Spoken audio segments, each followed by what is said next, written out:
Good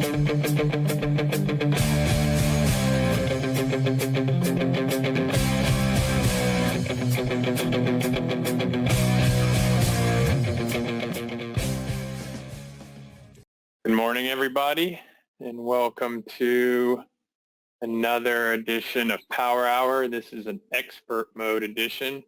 I obviously played the wrong video this morning, but that's all right.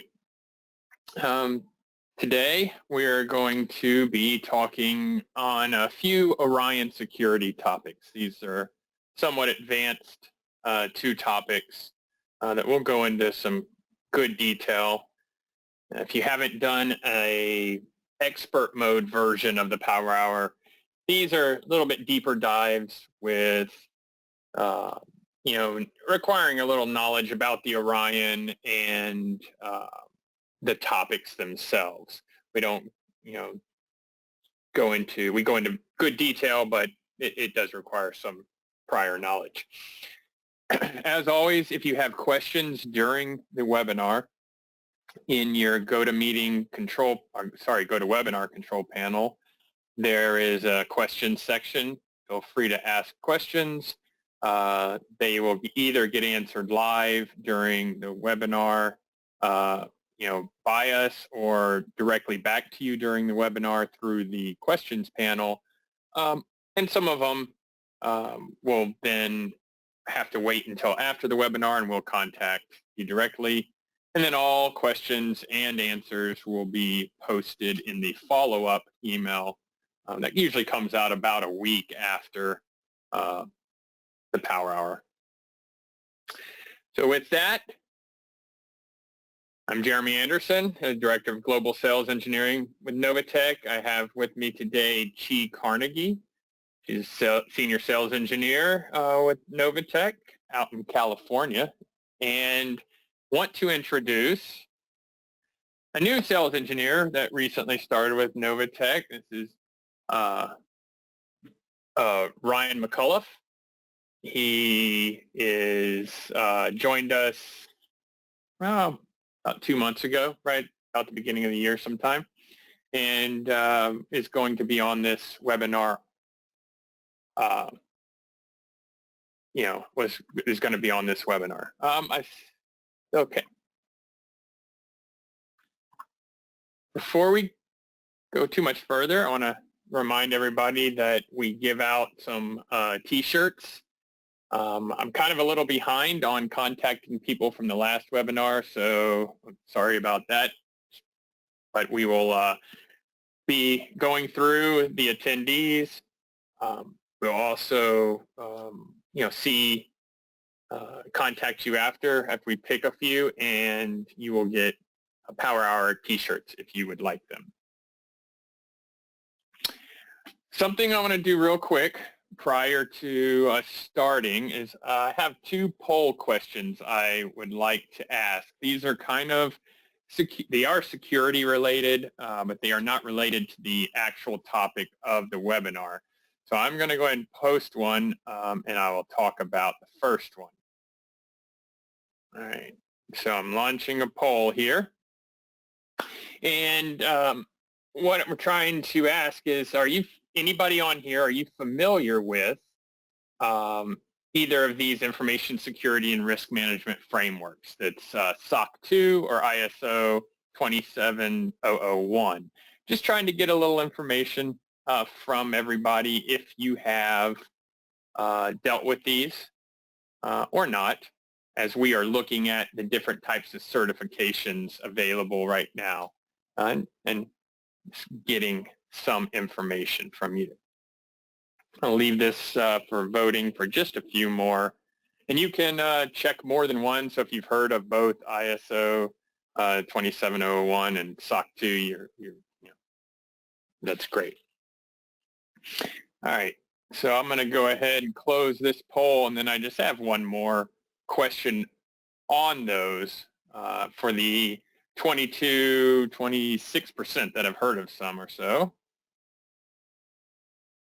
I would like to know, I'm going to guess since the it was about 22% of you had heard of ISO, and only about 4%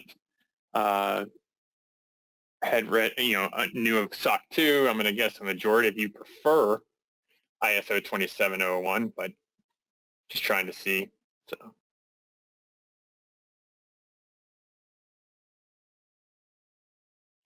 they're basically both very, very similar. Both are accepted throughout the world as security framework certifications, but we're just wanting to get a little information from our customers. So, all right, I'm going to go ahead and close that poll. Thank you guys very much. And then let's move on. Today's agenda, pretty short, as in topic short, but it is a fairly complex agenda. First, we're going to be talking about setting up the Orion Firewall. Chi will go through that. Ryan will be assisting and helping to answer questions as well. So we'll go through examples of that, some live examples. And then we'll be going through creating web server certificates. And this will be creating a certificate that you can put on the Orion so that you don't get that warning when you connect, and you can, via the web UI, and you can know that you are connecting to an Orion. We're going to create a certificate authority, all sorts of stuff. So kind of detailed topics, and we will move on. There are some references that we're using in this. So one, both of these will be provided after the webinar, but some information from about stateful versus stateless firewalls. And then this link here is our link for downloading a program called Win32 OpenSSL, which is something we're going to use later in the webinar. So with that, I'm going to turn it over to Chi and let her take over. Perfect. Thanks, Jeremy. All right, let me show my screen.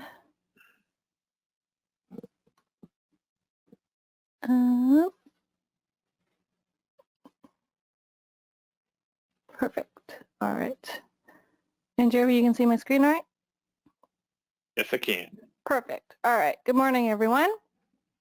Just before I jump into the firewall settings of the Orion, I just want to introduce some basics, some terminologies that we'll be going through. And for anyone who's never really configured a firewall before, it'll be some good background information.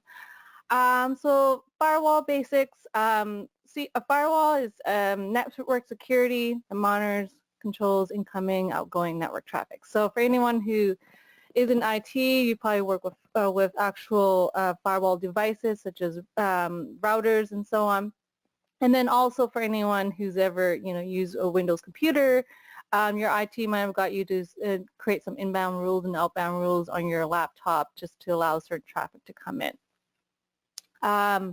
It typically establishes a barrier between trusted network and untrusted network. So usually a firewall always goes between the internet, the World Wide Web out there, and then your local network. So either when you're at home, your router that comes in from your provider, there's a firewall built in, or if you're at your company, your IT will have a dedicated firewall such as Cisco and so on. Best practices for creating firewall rules, especially with in our business with NERC SIP comes into play and so on. We always recommend blocking all traffic by default and then accepting the traffic as required. So by default, it's secure, it's locked down, it's black box, and then start opening up traffic as you require. For example, HTTPS or DNP or Modbus and so on. So, so obviously, if you're in a substation, those rules can get a lot, depending on different types of traffic that goes through your devices and so on. So, but we always recommending, especially in the Orion context, as you create rules, test them right away, just so that you know that works. And then once you create another rule, test that. If it doesn't work, it might be conflicting with each other and so on. Also with firewalls, we recommend regular maintenance. For anyone who actually worked on a dedicated firewall devices, there could be hundreds and thousands of rules, and it could be overwhelming in a sense, and it could be old rules. Someone, an old laptop with a dedicated IP or MAC address is still there, even though it's not even on the network anymore. Or a duplicate rules, something that contradicts with each other. It's recommended that you keep that up to date so that the firewall is optimized. All right. All right, so there are two types of firewalls. There's stateless versus stateful. The Orion firewall is a stateful firewall, so it's higher security. So stateless firewall is kind of a static firewall.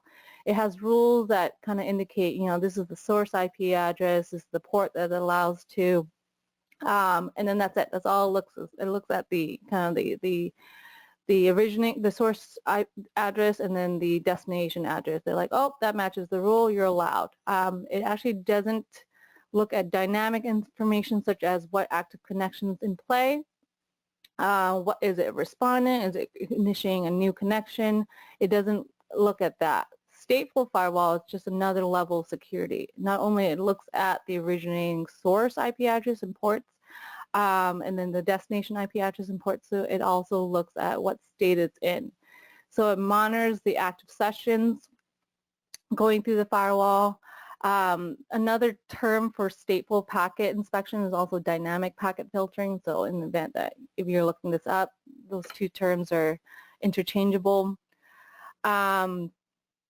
It determines which network allowed based on if, let's say, this device is allowed to initiate communication, or this device is only allowed to respond but doesn't allow to initiate. So it adds that extra layer of context into the rule rather than just simply address and destination, source address and destination address.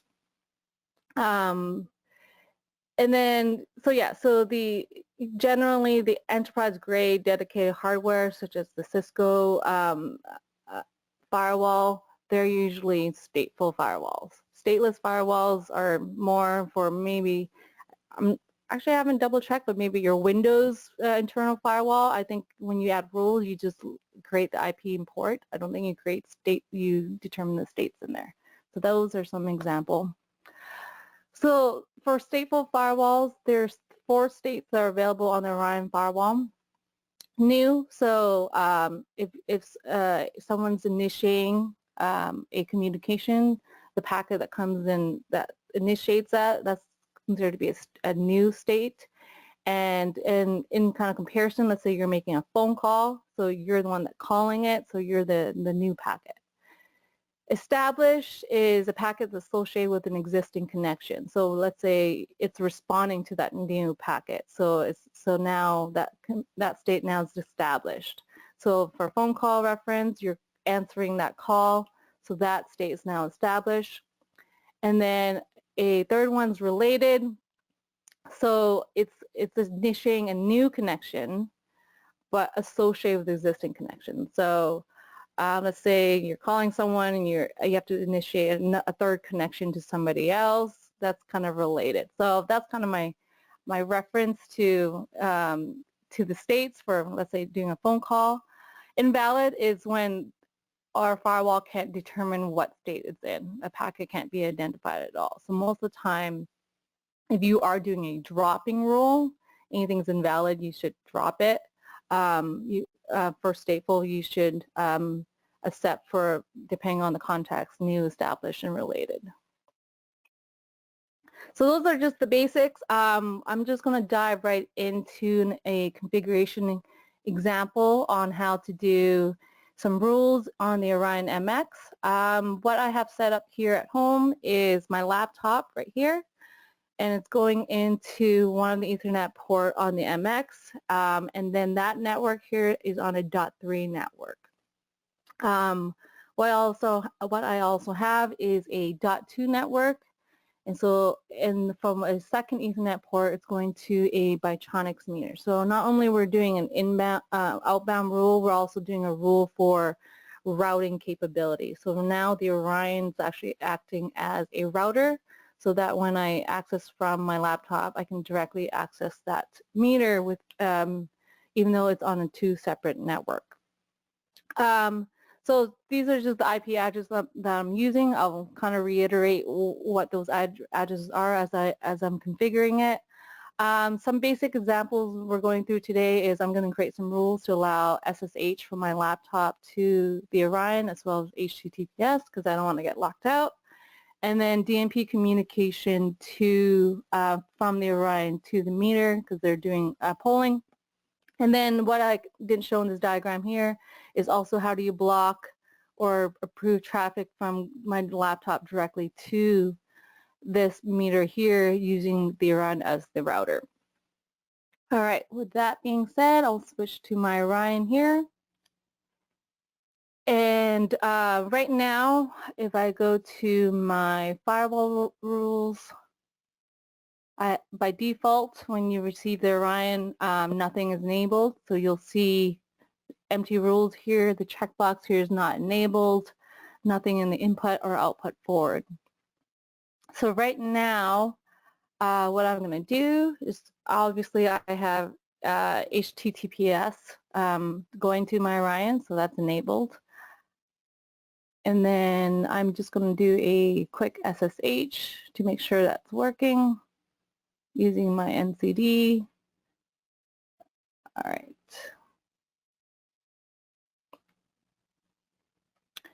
Connect. Just do a quick login.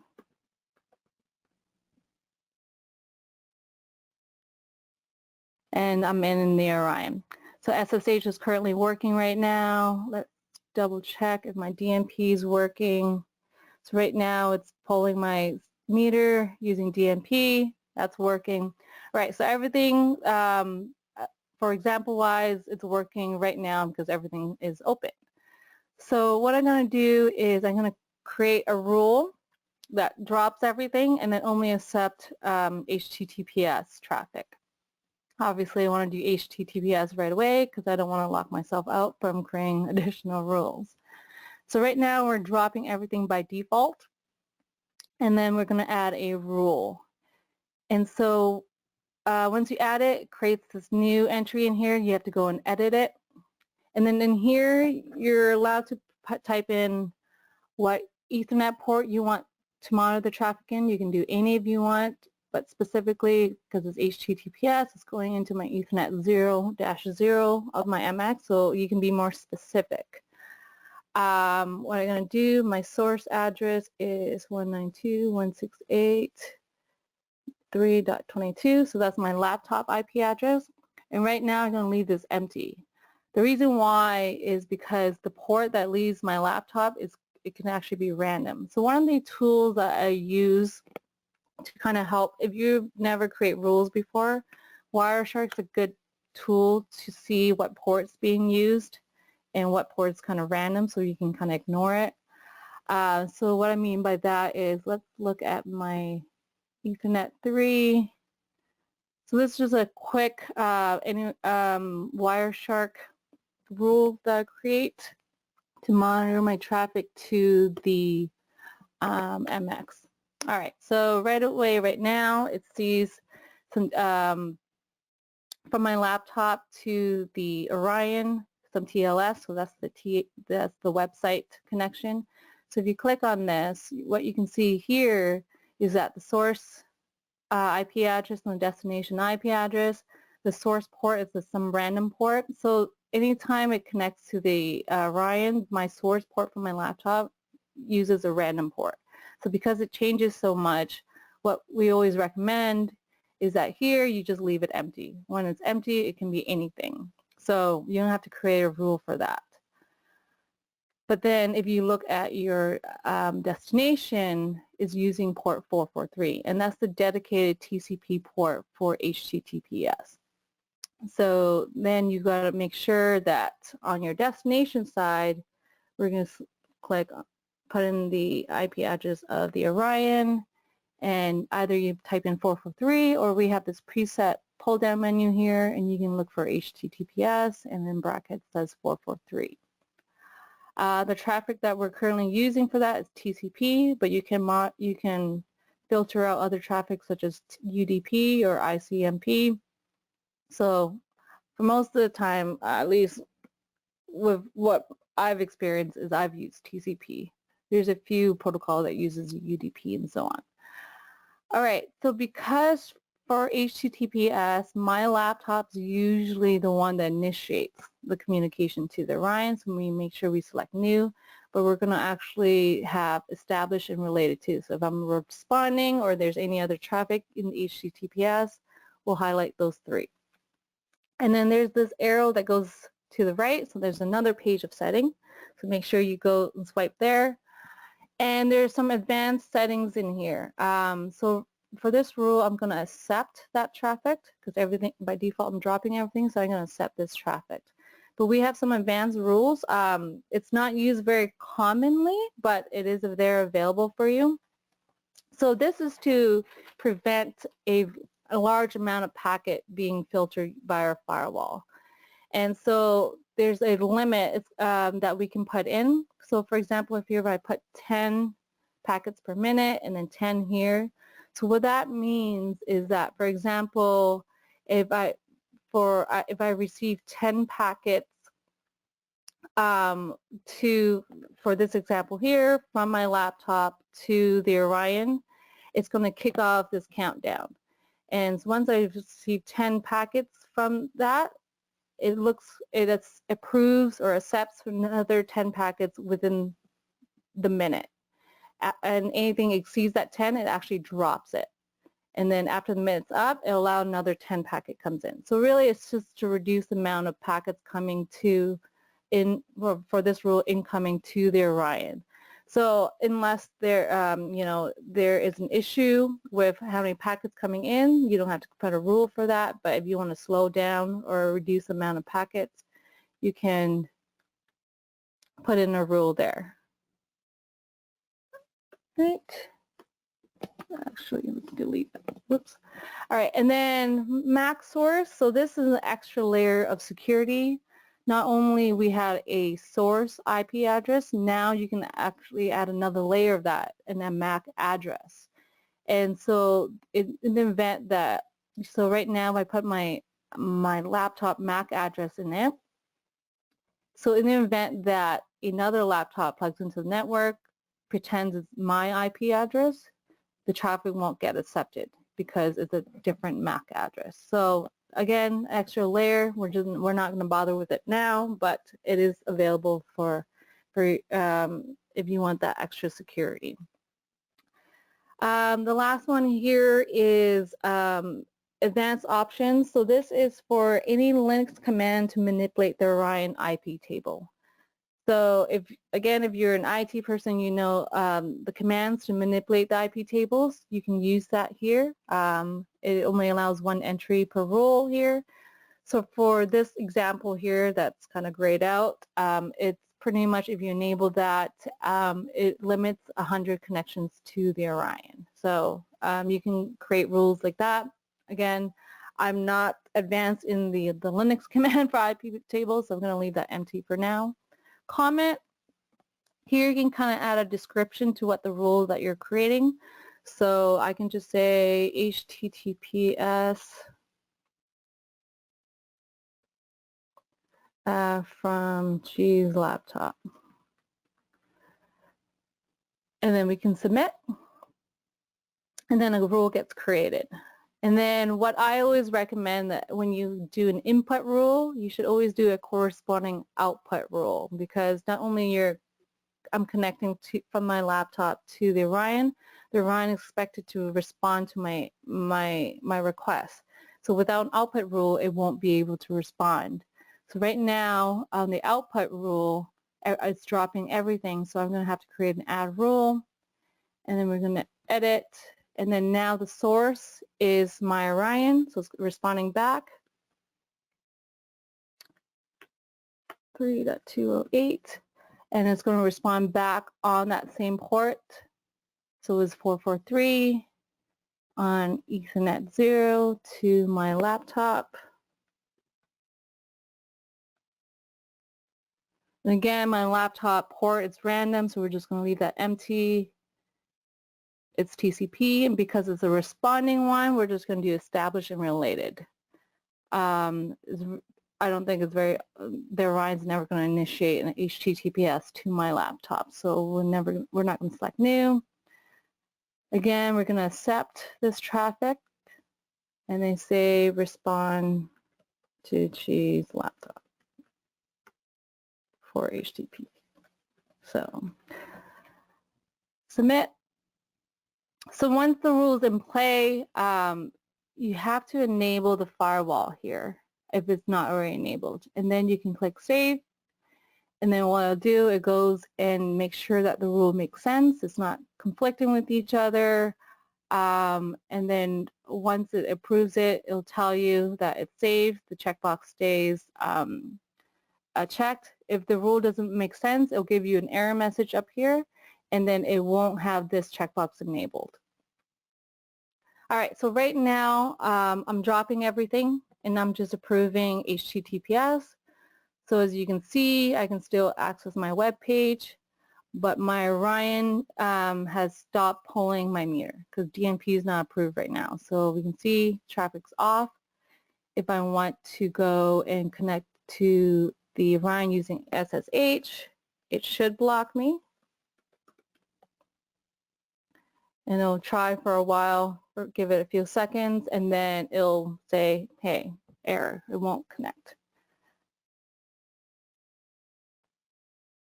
So anytime, especially if you're using SSH and you're connected to Orion and it takes this long and you know the IP address and everything is correct, most likely there's a firewall between your laptop and the Orion if the Orion's in the field, and so on.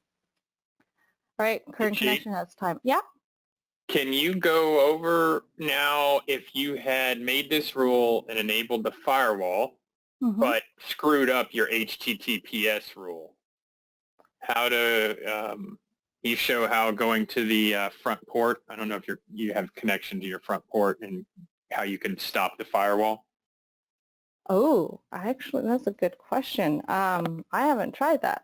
All right, that's a good one. Because inevitably, someone setting up their rules will either forget to set themselves up with a rule to connect to the Orion, or mess up that rule. You know, a lot of you are going through a network where your IP address is NATed, and so what the Orion sees may be different than what you think it sees. Things like that. So we do have what I would call a get out of that mess way. So connecting to the front physical port of any of your Orions, so the front USB ports on the new Orions, including the CPXs, or the DB9 connection on the CPXs. Go into your MMI, into the network settings, and there is a selection to start and stop the firewall, so that you can then stop that firewall, and then now you can get back into the Orion and correct your rules. So everybody that they know, you know that's there. It's I've locked myself out many times, so it's a very useful way to fix and get back in. Now you have to have physical access. So if you're setting up the firewall remotely, make sure you set yourself up correct the first time, or else you'll be heading out to the substation. So anyway, all right, just wanted to throw that in there. Yeah, I actually don't have my USB cable readily available right now, but once I enable SSH, I'll go in and I'll show everyone where that setting is. Perfect. That'd be great. Awesome. All right, so right now, so our DMP got dropped, our SSH got dropped. So let's create the SSH rule. So same thing here. Create, edit, and again, Ethernet 0, 192.168.3.22. That's my laptop. And then 192.168.3.208, the Orion, and we're going to do SSH. So that's that one here, TCP, and similar, it's my laptop's always going to initiate the SSH connection, so let's do new establish related, click accept. Let's just say SSH incoming, just to be quick. And then corresponding rule, same thing, we're going to do edit,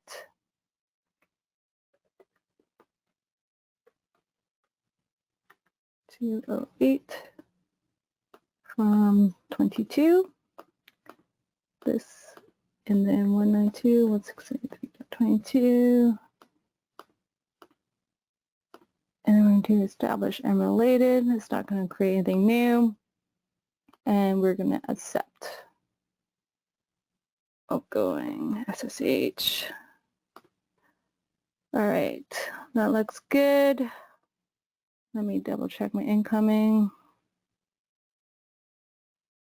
All right, then we save it again, and we can leave that enable checkbox. And now I'm opening up my SSH rule. I should be able to go in using SSH. So we can try this again.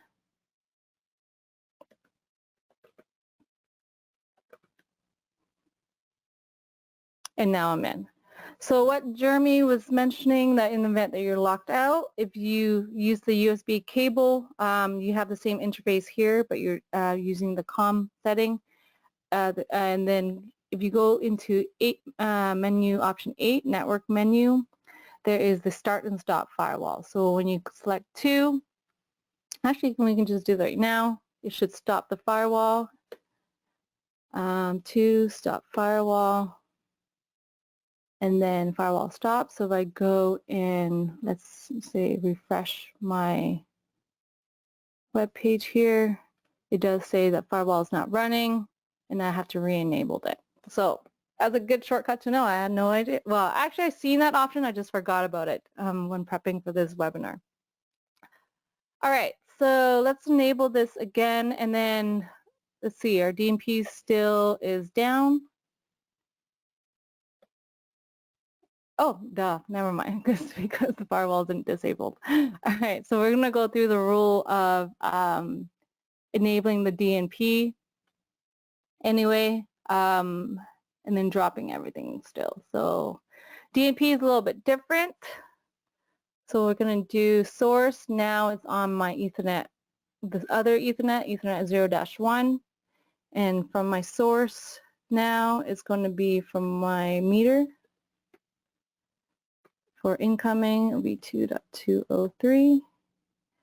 And that one is going to be on 22.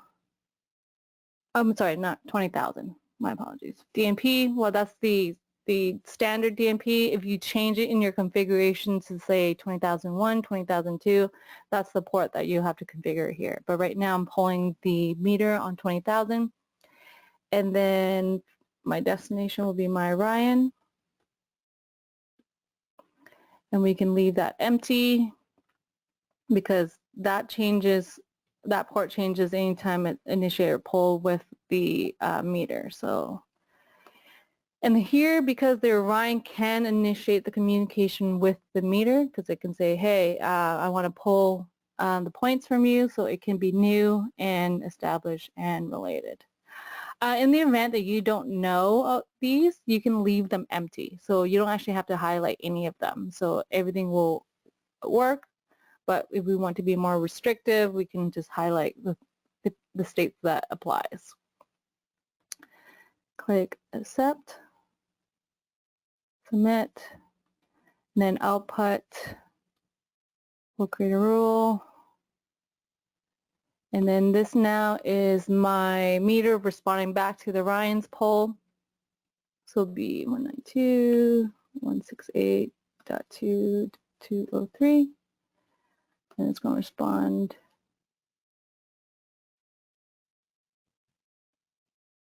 Nope, that's sorry, the outgoing. I got everything mixed up. Hold on here. So outgoing is the Orion polling, so I need to change my incoming rule later. So, and then on my Ethernet 1, destination is my meter. And then it's on 20,000 here, TCP. This is the new and established, so I need to change that on my other one. Source, meter, 20,000, accept, submit. Then I need to go back to my input. I need to change this.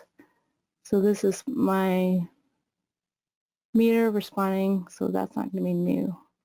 There you go. All right, and then we're going to do enabled save. Same thing. It'll go through and make sure your rule makes sense.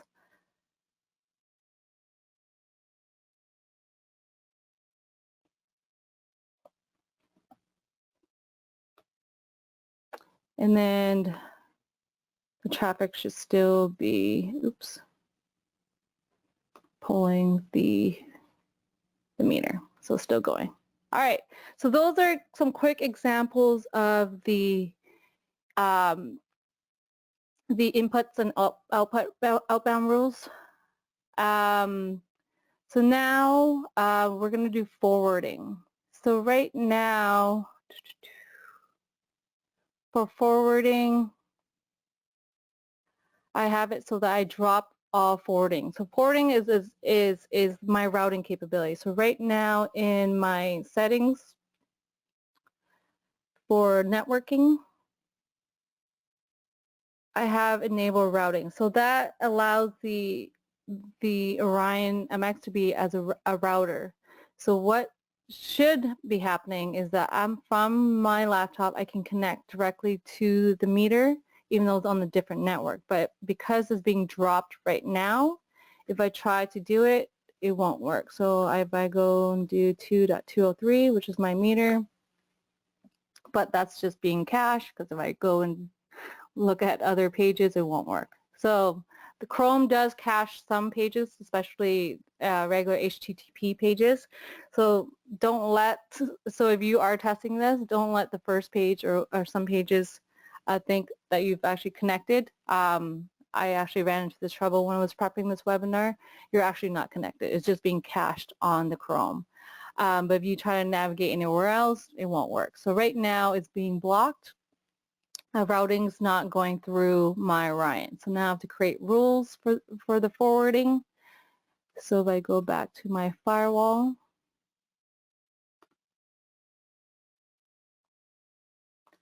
and I do forwarding, I'm going to say from my Ethernet 0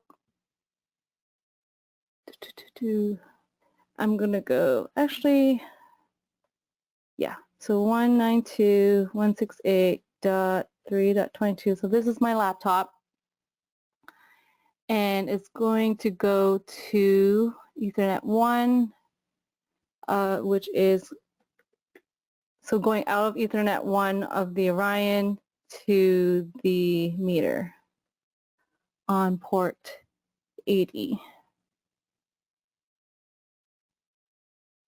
And I'm going to do establish new related, and then I'm going to accept.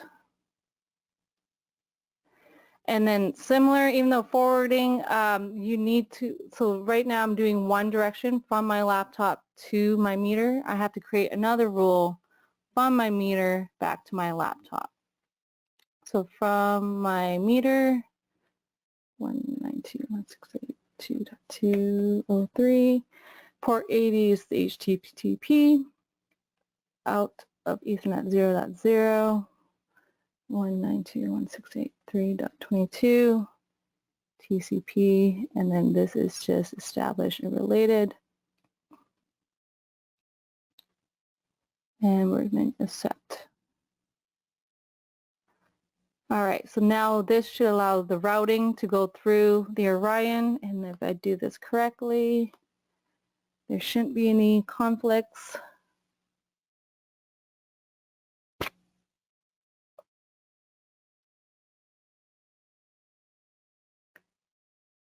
All right, and then if I try this again, I can navigate around my Bitronics now. All right, so just a summary, input-output is to the Orion or out of the Orion. Forwarding is if you're using the Orion as a router, so you can allow what goes through the Orion. And that's that. So Jeremy, if there's any questions, I'll be happy to answer now. Otherwise, I can switch to you for the certificates. One question, I've been answering a couple, but one question, and it was just answered, but it is a good one to do out loud here.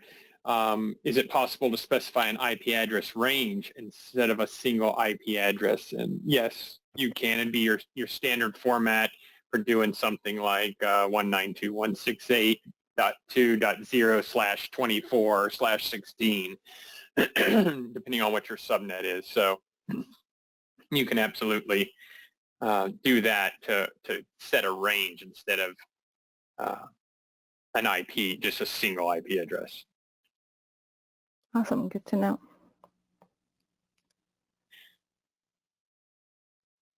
Any other questions? That's the only one that rest of them are being answered directly. Perfect. So. Alrighty, so if you want, you can switch back to your screen. That sounds good. And then all yours. All right. Get to share my screen here. No, you got to make me presenter. Oh. I got it. Okay. Here we go. All right. Then let's do this. Get back up. Okay.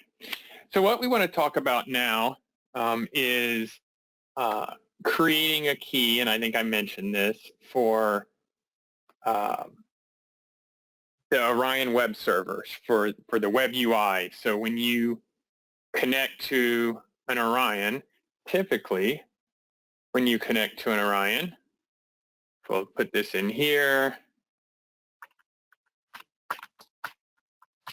you get this security risk right here, correct? And you know, I know you're connecting to Orion, or you believe you're connecting to Orion, but you get this at risk, and you need to accept that risk, and you'll still, once you've accepted it, it will still show that the connection is not secure. Now, technically speaking, the connection is secure. It is encrypted connection. It is HTTPS. But the reason it says it's not secure is because there is no certificate that, in this case, Firefox or Chrome or Edge or whatever browser can look at and then verify that the website, in this case the Orion, is who it says it is. So I want to go through how to create that, if you don't already have one, that we can then install into Windows and to your certificate stores, and then install the certificate sheet into the Orion or multiple Orions, and then you won't get that error anymore, and then you can be sure that the device you are connecting to is your Orion, that something hasn't gone wrong somewhere. So let's talk about that. All right. So web server certificates, they have to be signed by a certificate authority. There are many certificate authorities out there, VeriSign, DigiCert, there's others. They all cost money, but they are internationally trusted. Your banks use them, all sorts of things. The issue a lot of times is that if we have a certificate in a certificate store, you may not be connected to the internet to verify that certificate. So we're going to go through some ways of showing, creating all this without, needing your computer to be connected to the internet or the Orion or anything to that. So sometimes it does make more sense to act as your own certificate authority. So like it says, like I say here, intranet websites, you can authenticate and that sort of thing. So we'll go through that. We do have a tech note on this. We are in the process of updating that tech note to the latest information. So once that tech note is completed and updated again, we will it will be part of NCD download, but anybody that would want it before that or want to play with that tech note and test it out, let us know. We'll be glad to provide that for you. There are two specific files that we provide you when doing this. The tech note will call those out. That is the OpenSSL root configuration file and the OpenSSL intermediate configuration file. We provide these. Orion, our support, can provide those. And these are just pre-built configuration files that will help build these certificates with a few less steps, stuff like that. So I'm going to show you these two just so you can kind of get an idea of what they look like. If we see here, this is the root certificate configuration. What a lot of this does, it tells where to put the different certificates on your computer as they're being made. A lot of the steps we're going to go through in a minute are, it's all command line driven in a program run on Windows. So it needs to know where to look for certain files and where to place certain files. And in order to follow our tech note, you'll want to use these two configurations because they're pre-set up to put the files and the certificates and the keys in the location that matches where the tech note says to be looking for them. So this is important that you get these two files from us. As we look through these files, they're very similar, but as we look through them, there'll be some policy information that's in there. A lot of this is stuff like, should you sign and should the certificate authority sign an intermediate certificate, and what the policy needs to be. The country name has to match, the state or province name has to match, the organization name has to match. You can make these optional. You can make them match. You can make all of them match. You can say the organizational unit needs to match between the CA and the intermediate certificate. All of that is able to be changed by you to meet your requirements or your IT group's requirements for creating certificates. We did build out a few, it's going to ask questions, and you'll see all this as we go through it, but it'll ask questions along the way in the program, and to fill out like what country, what state, locality if you want that, the organization name, the unit name. And we put a few defaults in here. These defaults, all they are is kind of there. You can go in and change the defaults if you want to match what you normally would have, and that way you don't have to type them in. You could fill out all of these defaults, and I'll show you when the defaults are filled out. You're able to just kind of enter through the questions without having to type the answers to each of them. So it's something you're able to edit to whatever you would like. The intermediate certificate very similar configuration. It's just telling, again, where to find all the different files, what needs to match, again, some defaults. But there is one section here that is very important that you will need to change. And that section comes right down here, what's called alt names.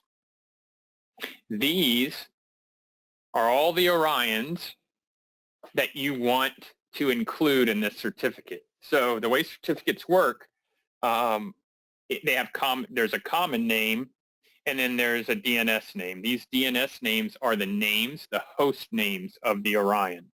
So in order to connect to Orion later, you no longer use an IP address. So you would typically put your Orions into your DNS, and that way you could type something out like HTTPS orionlx-cpx.com or .net or whatever your IT group wants.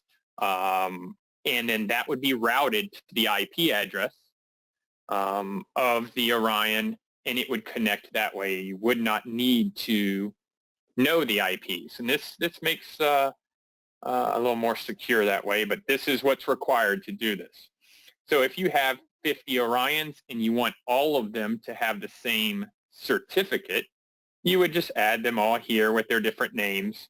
And if you needed to add a new Orion later, you can come in and generate another certificate adding that new Orion.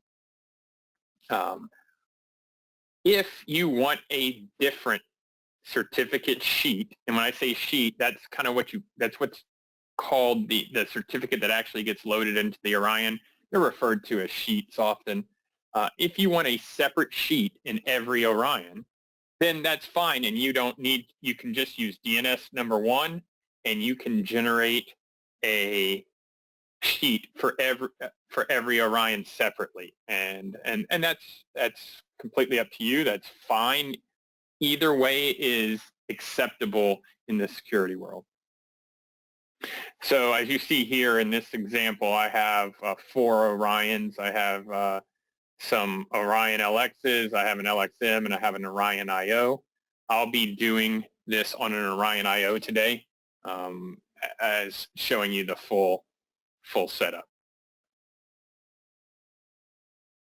So we talk about that. All right, let me get out of here. And what I want to get into is talking about going through this program. First thing you'll need to do is download the program, and that's where and this is all listed again, the tech note that will be provided. But there is Win64 OpenSSL. Currently, the latest version is 1.1.1J.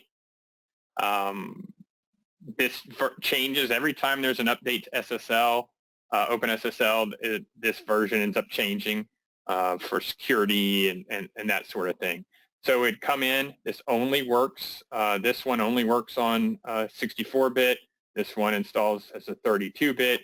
Either are correct, install the full version, not the light version. And we would install that.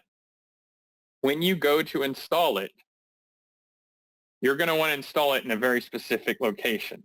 And what we suggest you do, and what our tech note suggests you do, is everything needs to go in the same folder and folder structure under C. So what I show here is under C, I have a certificates folder. And under certificates, I'm going to have a bunch of different folders, certs, intermediate, private. There are my 2 configuration files. Under intermediate, I have more folders. All of these will need to be created just like they are, and they are, again, spelled out completely in our document. And the reason we build them out this way is just so that you keep everything neat and orderly, and we go about it that way.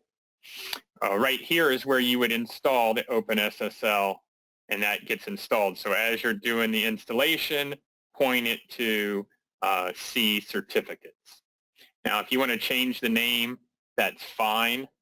Just understand that any changes to the name, you'll have to take those into consideration when running commands, potentially, to do the certificate generation. Okay. So one of the things I'm going to go through this. I'm not monitoring the questions, but Ryan, if questions come in and need me to stop or explain something, just cut me off and let me know. I'm going to walk through all the steps. You're going to see a lot of command line interaction. I'll talk through it best I can, just so you can see what is being done. But I want to give everybody the idea of how this kind of works. So that being said, first thing I need to do after I've created all of these directories is I need to make 2 files. And I'm going to do that in a text editor. Two different files. They're going to be called index and text, or index and serial, excuse me. So I'm going to make an index file. I'm going to name it index. So I'm going to save it, and I'm going to put it in C certificates. Where am I here? There I am. And I'm going to have this is going to be called index.txt. And this is just a file that's going to be able to be written to by the program to index and put some information about the certificates in. So I'm going to go ahead and save that. Then I have to create another file that is called serial. And in that file, I'm going to give a serial number, a starting serial number. I'm going to say 1000. The starting serial number can be whatever you want it to be. This is how you serialize your certificates. So I'm just going to say 1000. We're going to save this in the same location.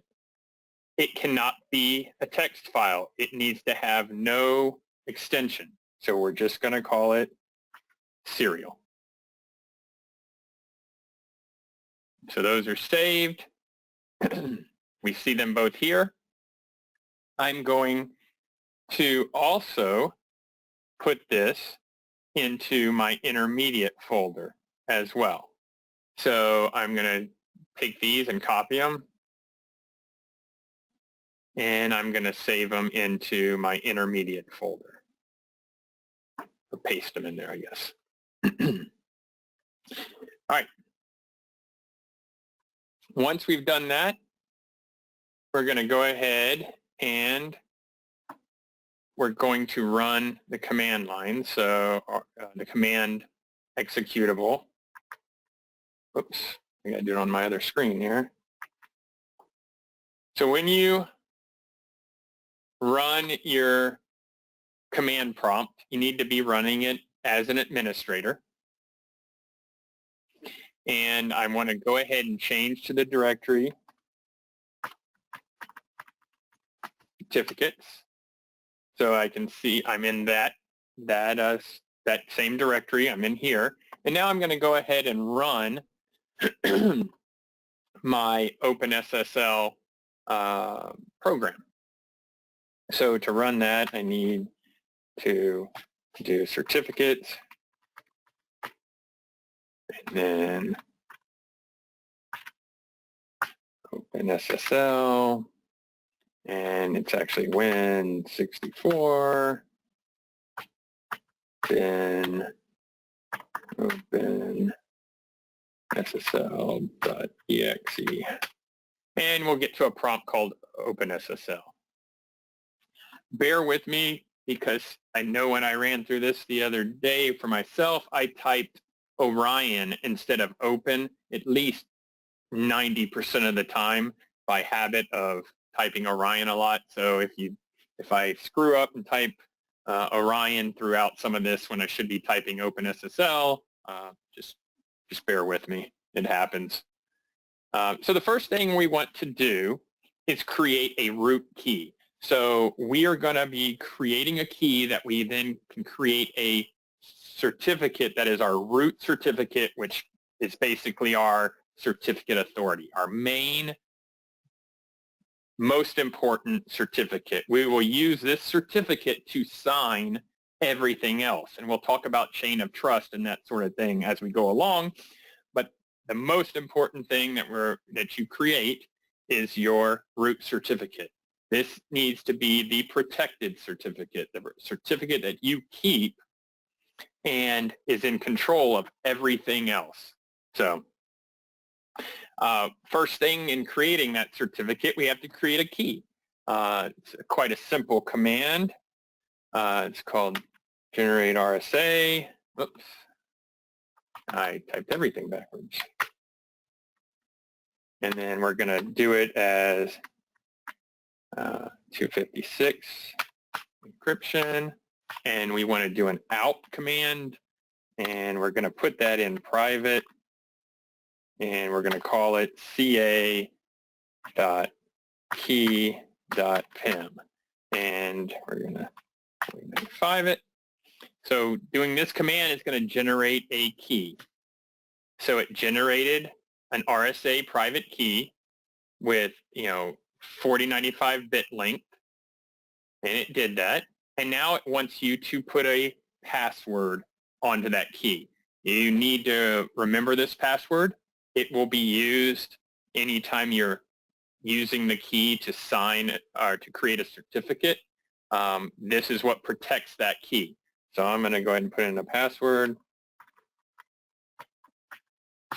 And it wants you to verify it. And I've created that key.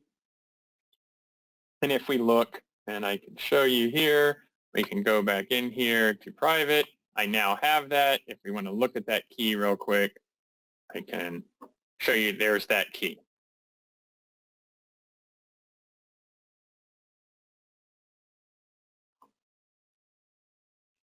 All right. Let's pull this up like that. Okay. So now we want to create that root certificate. This is, again, quite a long little command, but first thing we're going to do is require the use of that config that we did. So we're going to do the open SSL root.cnf, which is that root configuration. We're going to require the key that we just created, private /ca.key.pim. We're going to make a new certificate. It's going to be in X509. And then we need to say how long is it going to be valid for. Typically your CA, your certificate authority, your main root certificate, can be valid for a long time. You don't want the CA to expire for a long time, because if it expires, everything it signed expires. So we're going to make this one 7,300 days, which is 20 years. You can make it 10 years. You can make it 5 years, whatever you want. But typically you want to make it for a decent amount of time. I'm going to have a little extension.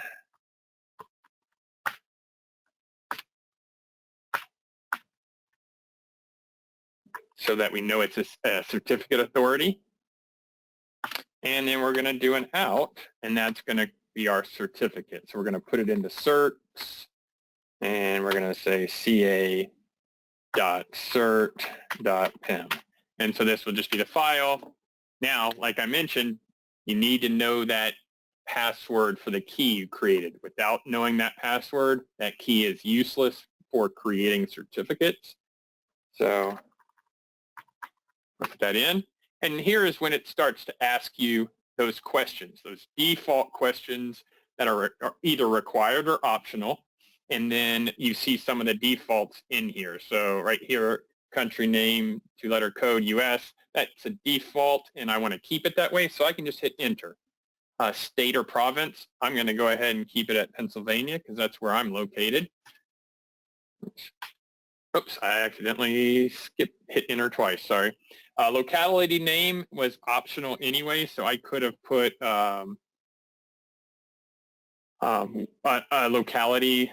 You don't have to. Organization name, NovaTech, sounds good. Organizational unit, I'm going to add unit. So it's there. Common name. The common name is the name of the certificate. It must be in the format of something.com. It's nothing that needs to match anything somewhere else. You don't have to have this in a DNS, but it is the common name.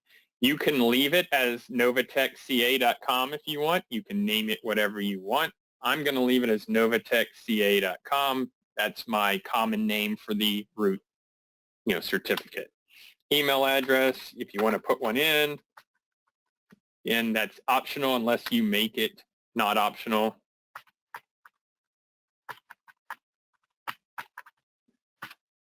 And that's it. Now, a lot of times there's not going to be feedback of if this worked. It just goes back to the OpenSSL prompt. So what you need to do is then let's verify that it did create a certificate. And so to verify, we're going to do an X509. We don't want anything to come out of this command. We don't want to generate anything, I guess I should say, but we want to see the text of, we're going to bring in the certs/ca.cert. Took that right? Yep, .pen. And there's the certificate.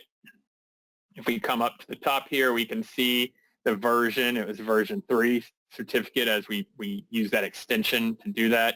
Here's our signature algorithm. Here's who issued it. It was issued in the United States and Pennsylvania by NovaTech to Sales Engineering. There's its common name. Here's its validity. So you can see it is valid from March 10th till March 5th in 2041. So just about 20 years.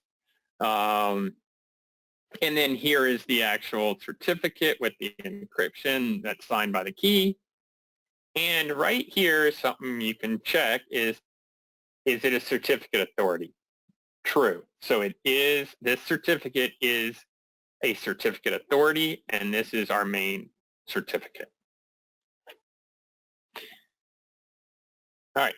So we now have a self-signed certificate authority, a root certificate.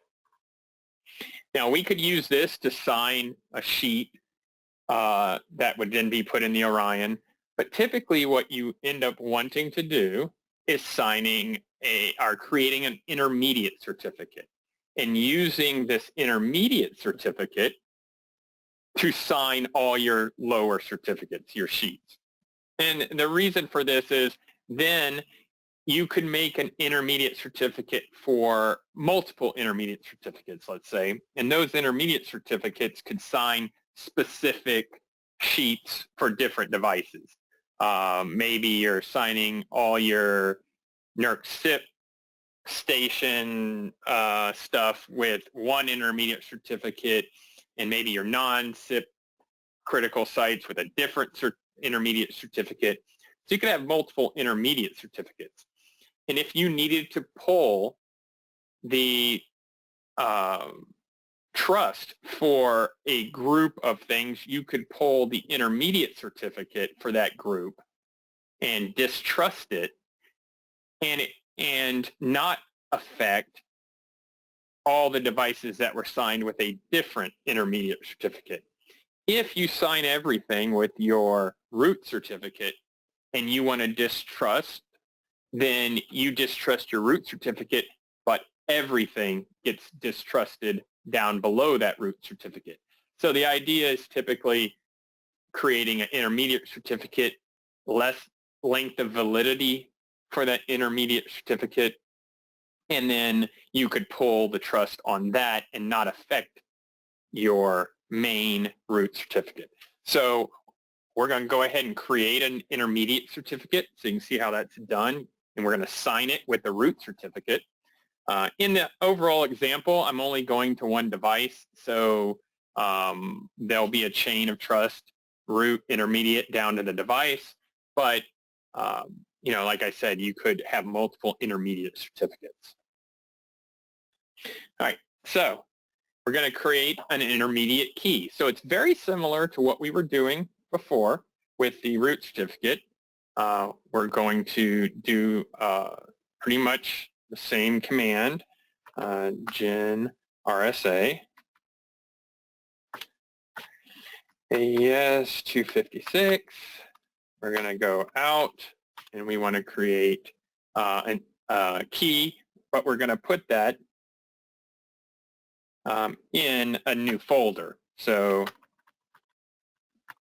I have the intermediate folder in there, and I'm going to put it in private, just like we did in the main certificates folder, and then we're going to call this intermediate.key.pim.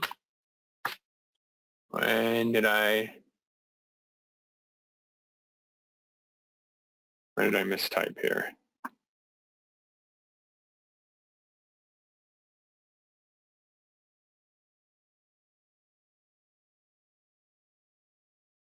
I don't think you need a slash at the front of intermediate. Oh, yep, I don't. Yep, sorry. Yep, there's my standard.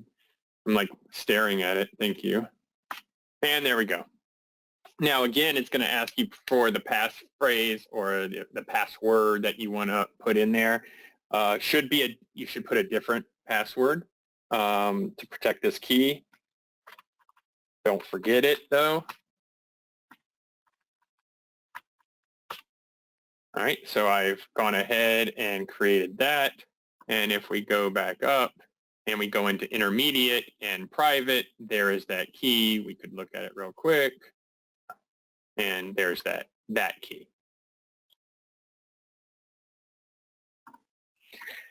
So now we're going to create the intermediate certificate. Again, very similar to what we did before. In fact, almost identical. We're going to require the config. And that config, this time though, I typed it right. You look at me. Is the intermediate config. Okay, and then we're going to make a new certificate. It's going to be 256 encryption using the key intermediate / private / intermediate .key.pim. Typing all that right? Yep. And then we're going to have that out. We're going to create the certificate, and it's going to go into intermediate certs.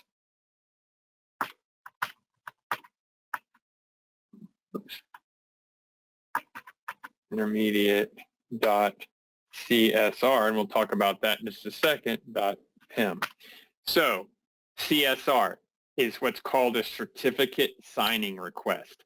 So what we're generating in this case is actually a request that will allow the CA or the root certificate to sign the intermediate certificate.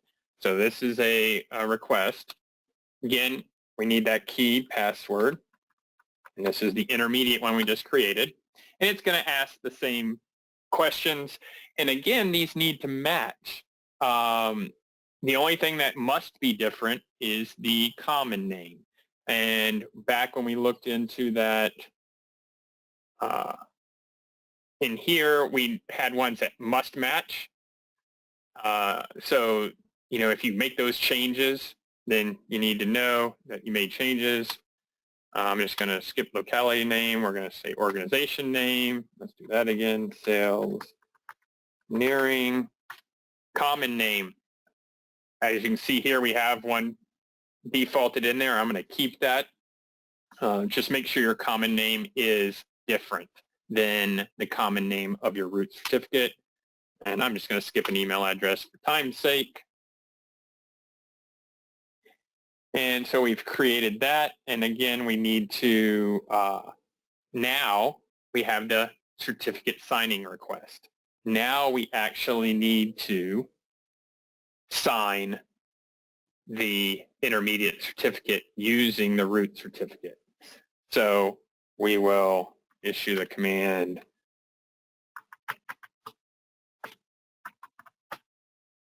see, there it is.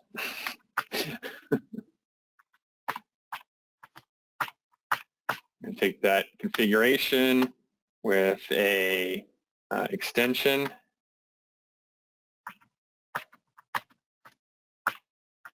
Version 3, it's going to be an intermediate certificate authority. How long do we want it? So this is similar to what we did before, except now I'm just going to do 10 years. So 3650. We don't need to see it. We're going to encrypt it. And we need to take in the certificate signing request.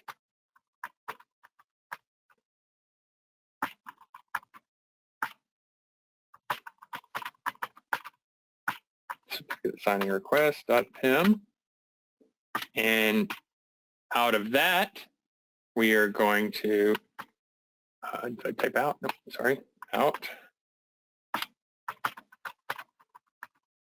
Intermediate certs, and I'm going to put a cert, and we're going to call this our intermediate cert.pim. So this will actually be our certificate. Now, it's going to ask for the password for the key for the CA, for the very first key we did. So you got to know which one it's asking for, and that's why we kind of name them the way we do. And now it's going to show you that certificate, so you can double check it before you sign it. And there's that validity. So that validity will be, 10 years. Here's our information, common name. It is a CA as well, because we did that extension, version 3 intermediate CA. So do we want to sign the certificate with the root certificate? Yes. So I'll hit Y. And do we want to commit that change? And we do. And it has created that and put it into the database. So now we can verify that certificate just like we did before. So X509. Not going to have anything out. We just want to look at the text.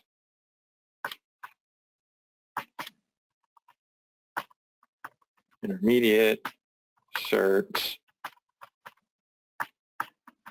Intermediate.cert.pim. And there's that certificate. We can look through it again. There's its serial number, how its signing algorithm is version 3. There's its validity. And here's all the information about it. And we can go through and see all that. Now, what we want to do is verify that certificate against the CA certificate or the root certificate, whatever you want to call that. So we're going to make sure that it actually is signed by it. It actually is, that chain of trust is there. So we're going to just do a verify command. And we're going to do the CA file is certs/ca.cert.pim. And we're going to verify it against, or verify the intermediate certs cert.pem. And it tells us it is okay, meaning that we were able to it was able to verify that this certificate is signed correctly by this certificate. So now we know we have our root certificate, we have our intermediate certificate, and we need to make it what we call a chain file. And this chain file is going to be used later to show the chain of trust. Again, the chain of trust is basically from the top down, or I guess you could look at it from the bottom up. The Orion has a certificate. It trusts the intermediate certificate, which trusts the root certificate or the CA in general. So we need to create a file in a text editor that we basically group the two certificates together. So we're going to go ahead and I'm just going to go into here, and I'm going to actually open the CA. Let's do it in Notepad++, just a little easier. I'm going to open in there, and then I also want my intermediate certificate. Open that. And then what I'm going to do is I'm going to paste my intermediate certificate. I'm going to copy it. I'm going to paste it. And then I'm going to copy my root certificate and paste it. And now I have a chain file. And I'm going to save this under the certs, under intermediate certs though. So intermediate certs, and I don't want it to have a text. So we're going to call this CA chain.cert.pem. Spell that right? Yep. So that creates a file in here that shows the chain of trust.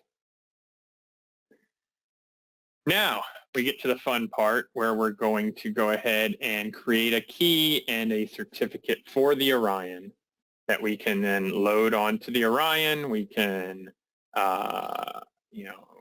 go through that, deploy that certificate, all the certificates, and we'll go from there. So it's not much more left on here. So we will go ahead and do that. So the first thing we need to do is we're going to sign the server and client certificates. They're going to be signed by the intermediate certificate authority. So again, like I said, instead of using the root to sign everything, we're going to use the intermediate so that you can, distrust or untrust the intermediate. And if you had multiple intermediates, now you're able to just distrust the ones you want. So these are the signed certificates will be used for the secure connection. We can use these certificates that we now make. Now that we have a CA and an intermediate, we can actually use this intermediate certificate to sign certificates for all sorts of features or all sorts of reasons. What we're going to show today is signing it so that we can have that trusted connection and HTTPS. We're also working on, going to be working on a tech note that, and Ryan is working on it right now, that allows you to have, in a way, a two-factor type login to the Orion without doing two-factor, in that you can have a sign-on certificate. So you have to have the Apache certificate as well as the username and password to be able to connect to an Orion, and you would select this certificate, and we may go through that in another webinar once we have the tech note written up. But so everything we've done until now is creating this intermediate certificate that now can be used to sign client certificates and things, and server certificates, things like that. Right, so the first thing I want to go ahead and do is I'm again going to go ahead and create a private Orion key. And so we're going to so a lot of the steps are very similar to what we did with the intermediate certificate, but we're going to allow a few little changes, a little less secure. I shouldn't say less security, but I'll talk it through. So on this key, we're going to create a private key for the Orion. And I'm just going to put it in private again in the intermediate section. And we're going to call it orion.key.pem. And instead of signing or encrypting it at 4096, I'm going to go ahead and do it at 2048. And the reason is, you can do it, and Ryan, correct me if I'm wrong. There's no reason you can't do it at 4096. But the reason we can do it at less is because typically these certificates expire after a shorter amount of time. Whether it's a year, 2 years, 5 years, whatever you want. Now, these are the certificates that go in your Orion, so you might not want them to expire for maybe 2 or 3 years, whatever you want as a user. And if it's going to be a longer time, then go ahead and go to 4096-bit encryption, and that's fine. So I've created that new private key, and I'm going to now need to do a certificate signing request to now have this certificate be signed by the intermediate. So again, what I will do is we're going to require the config, and we're going to use that intermediate config again. So SSL intermediate.cnf. We're going to use the new key we just created.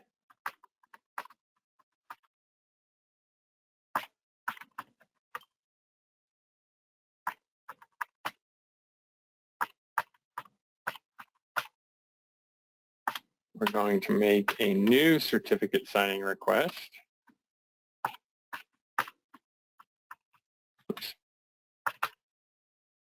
And out of this, we want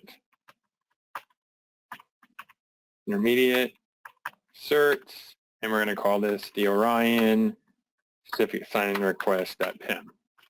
And it's going to go through those same questions again. I'm going to keep them the same. Organization name. Now, the common name. It needs to be a different common name again. The common name can be anything. It should not be the same, again, as your root or your intermediate certificate. What we talked about early on is that the host names of the Orions were set up under the alt names section of the configuration. So this does not have to match any of your Orion names. So I'm just going to call this one NovaTech Orion.com, just so it has a different common name. I'm not going to throw that in.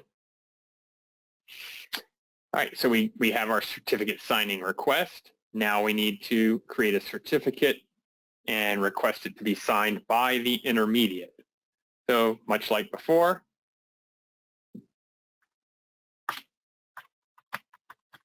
do the config.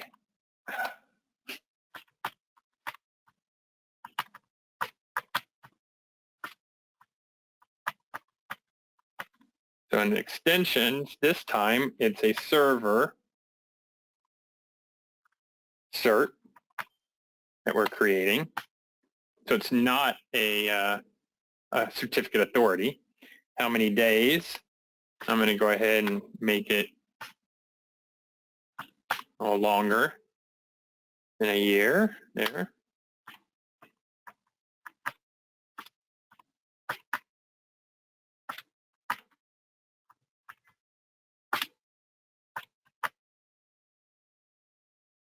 And we're going to take the intermediate certs orion.csr.pim, which is our certificate signing request, and we're going to create the certificate.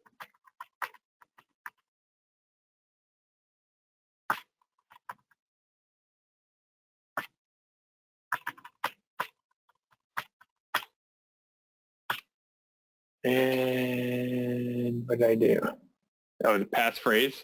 That's right. So we need to remember that for the intermediate one this time. And there's the creation of our certificate. We want to sign the certificate, yes. Commit that change, yes. And now again, we can do our, we can view it. I'm going to go ahead and just verify it instead of viewing it, just for time's sake. We're going to verify it against the chain this time though. So this way it can verify all the way up.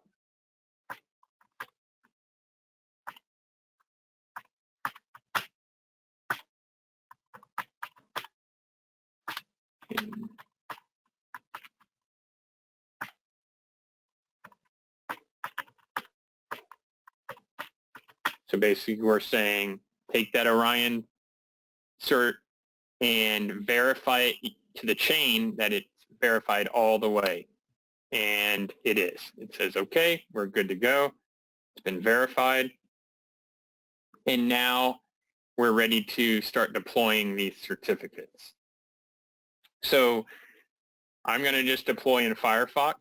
Is different ways to deploy these depending on whether you're using Chrome or Firefox, but they're relatively similar in the way to do it.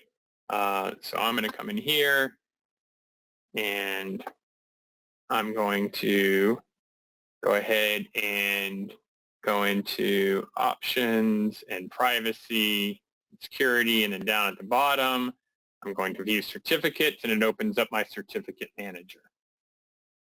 All right. And then I need to import under authorities, I need to import my ca.cert.pim.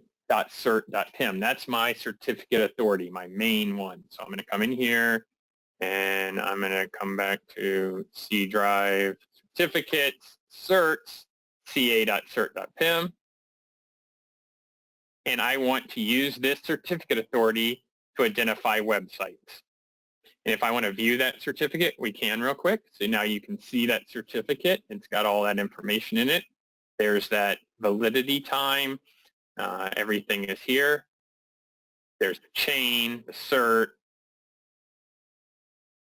So we can come in here. I want to, okay, I want to import that. So it should have imported. And if we look down,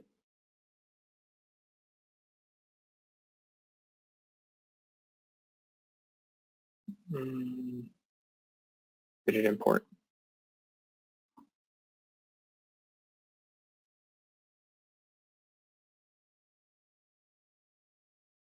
There it is. Yep. So there you can see that NovaTechCA.com that we created. That's now in Firefox.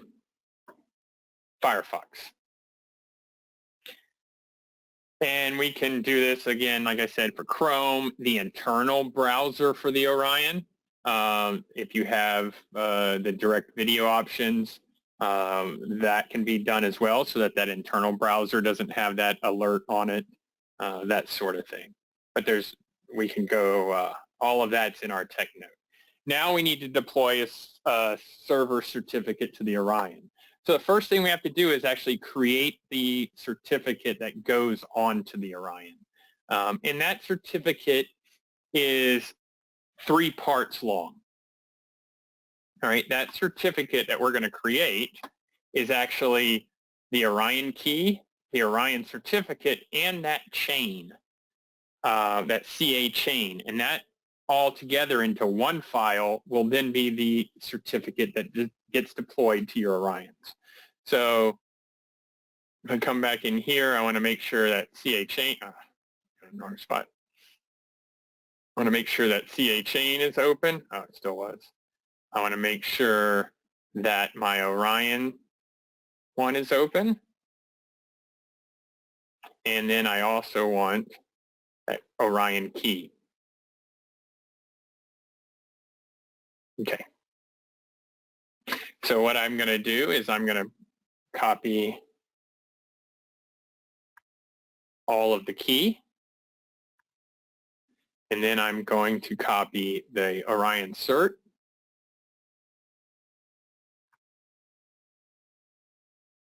And then I'm going to copy the chain.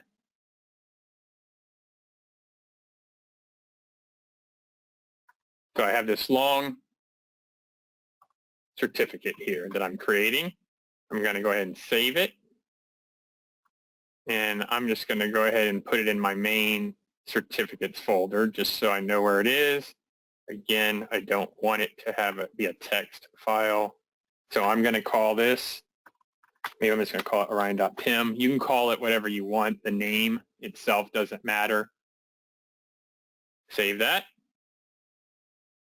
And now I'm going to go ahead and deploy this into the Orion. Deploying into the Orion is easy. We come in, log in to the Orion. Let me unlock it real quick. Under settings, we're going to go to key management. This is where you'll find the default key here that comes with the Orions. I'm going to go ahead and go certificates. And I'm going to have my orion.pim. I'm going to upload it. We can see it here. We can look at it then if we want. So we can see, right? It's not expired. It's good for 5 years. It's, we can see everything about it here. We can download it if we wanted to. Now I'm going to set the Apache key to be that certificate, that key. Now I've saved it, but I have to do a full restart of the Orion so that it will read that up. So I'm going to go ahead and I'll just do that real quick. And while that's restarting, Ryan or Chi, are there any questions or anything that need to be answered while this is restarting? It'll just take a minute or two. No, Brian's been pretty good at answering everyone's question in the background here. Good, good. Excellent.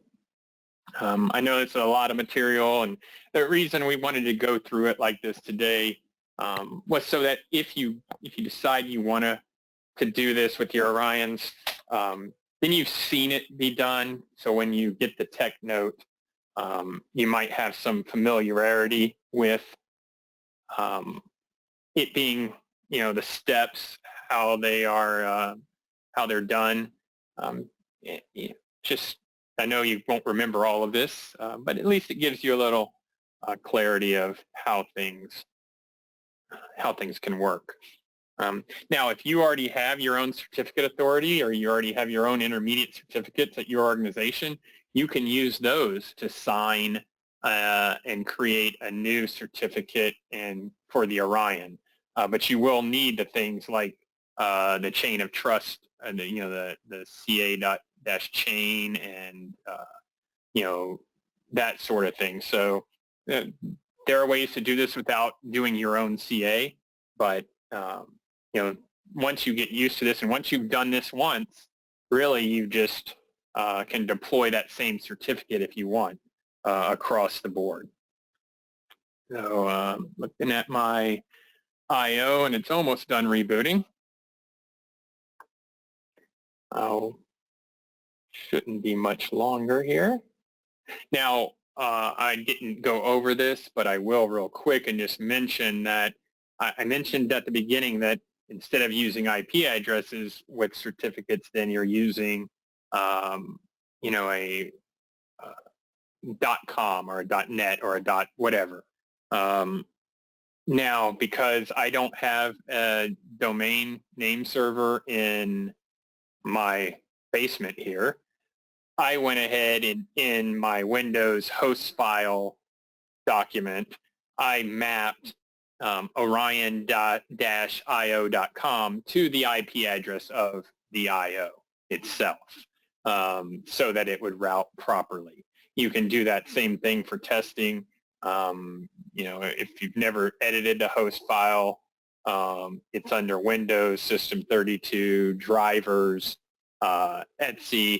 And you have to open up Notepad as an administrator and then go to that file, and you can edit it and then save that, and then that will reroute your traffic.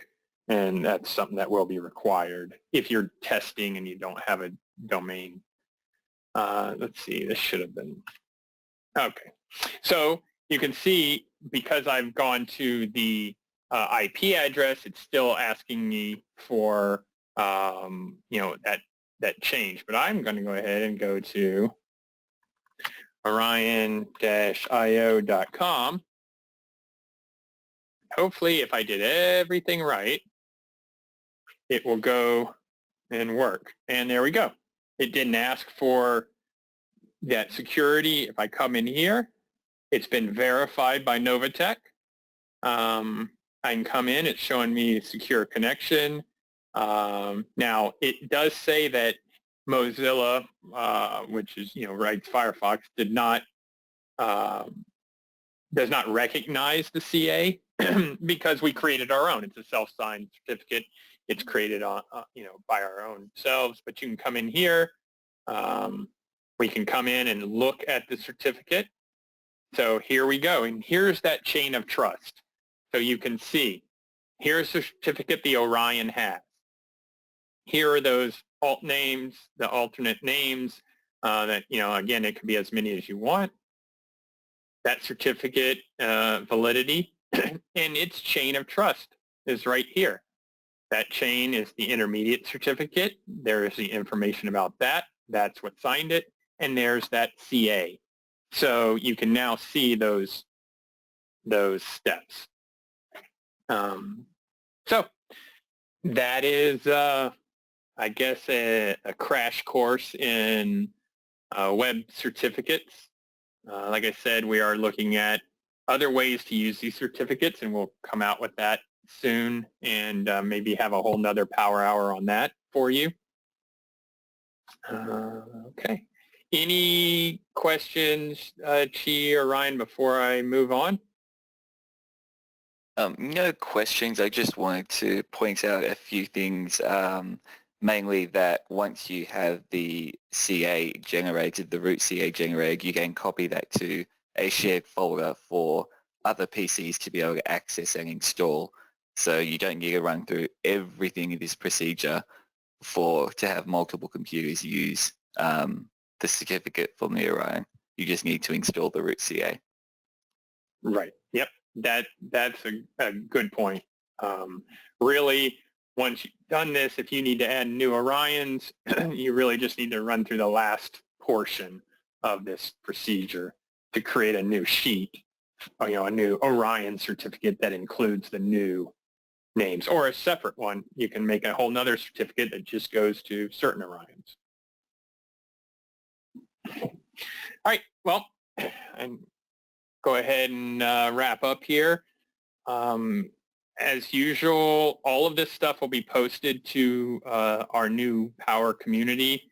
If you have not signed up for it, please do. It's power.novatechautomation.com.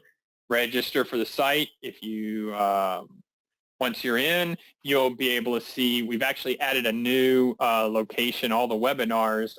We actually have a drop down at the top, a little faster access to all the webinar recordings. So this webinar will be posted to be able to watch later. So please sign up or visit that. If those of you that are using this site, if you have any kind of, you feel we should make some changes, or you have any kind of thoughts on the community, please let us know.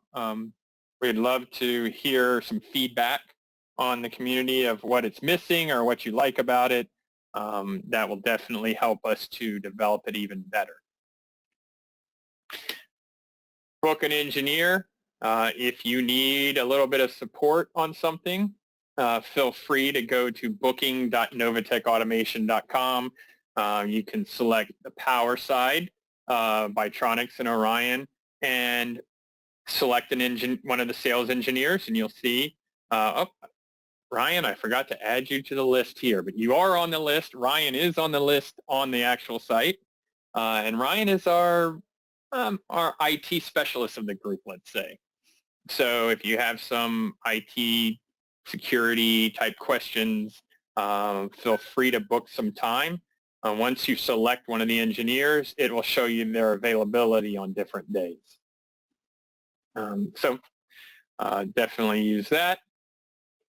And that's all for Power Hour today. So I want to thank everybody as usual for attending. I know these expert mode ones can go a little long and can be pretty detailed, but we appreciate your time. And we do plan on having more. In 2 weeks, there will be a regular Power Hour, and that one will be building a complete substation inside of NCD. So from start to finish, we're going to build, devices in, map devices, do all of that. So that would be a great one. And then we'll be introducing our next quarter of Power Hours. We are going to continue on into the second quarter of the year. Every 2 weeks, there'll be either a regular Power Hour or an expert mode every other week, or every other time, every 2 weeks. So that being said, thank you again for attending, and I hope the rest of your week is great.